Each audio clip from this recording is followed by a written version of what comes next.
What if जो time तुम अभी फील कर रहे हो वो रियल ही ना हो? व्हाट इफ पास्ट प्रेजेंट और फ्यूचर तुम्हें एक साथ महसूस करते हो? और सबसे शॉकिंग बात, अगर यह आइडिया मॉडर्न साइंस का नहीं है बल्कि एंशिएंट इंडिया का हो तो? आज मॉडर्न साइंस बात करता है टाइम डायलेशन की। According to Einstein time slow भी हो सकता है और फास्ट भी।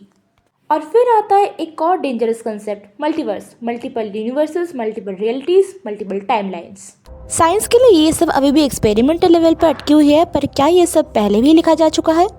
साइंस से जब हम पीछे जाते हैं तो हमें मिलते हैं एंशिएंट इंडियन स्क्रिप्चर्स जैसे कि वेदास, पुराणास और महाभारत। यहाँ टाइम को लीनियर नहीं माना गया बल्कि रिलेटिव समझा गया है, वैसे ही जैसे आज साइंस बोल रही है। हिंदू स्क्रिप्चर्स कहते हैं ब्रह्मा का एक दिन equal to billions of human years. सोचो, जब अर्थ पे हजारों साल बीत जाते हैं, ब्रह्मलोक में कुछ ही पल गुजरते, इसे कहते हैं डिफरेंट टाइम फ्लो। साइंस इसे बोलती है time moves differently in different frames of reference. नाम अलग है पर कंसेप्ट ऑलमोस्ट द सेम। पुराणों में बहुत सारे ब्रह्मांडों के बारे में कहा गया है। हर ब्रह्मांड अपना रूल फॉलो करता है, अपना टाइम, अपनी रियलिटी। एग्जैक्टली वही बात जो आज फिजिसिस्ट्स कहते हैं। ईच यूनिवर्स में have its own laws of physics. तो सवाल ये उठता है, क्या ये सिर्फ इमेजिनेशन थी या फिर सिंबॉलिक लैंग्वेज में मल्टीवर्स का डिस्क्रिप्शन?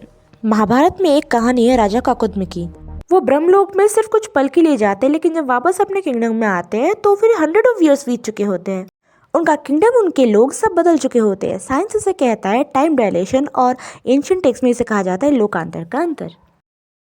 अब एक डेंजरस क्वेश्चन आता है, अगर टाइम अलग अलग जगह अलग अलग हो सकता है और मल्टीपल रियलिटीज एग्जिस्ट कर सकती है, तो क्या हम जिस दुनिया में जी रहे हैं वो अल्टीमेट रियलिटी है या सिर्फ एक लेयर? शायद इसीलिए हिंदू फिलॉसफी कहती है जगत माया है, रियलिटी वही है जो तुम देख पाते हो, और तुम जो देख नहीं पाते शायद वही सबसे बड़ा सच है। साइंस और स्पिरिचुअलिटी लड़ नहीं रहे, शायद वो दोनों एक ही सच को अलग अलग लैंग्वेज में समझा रहे हैं।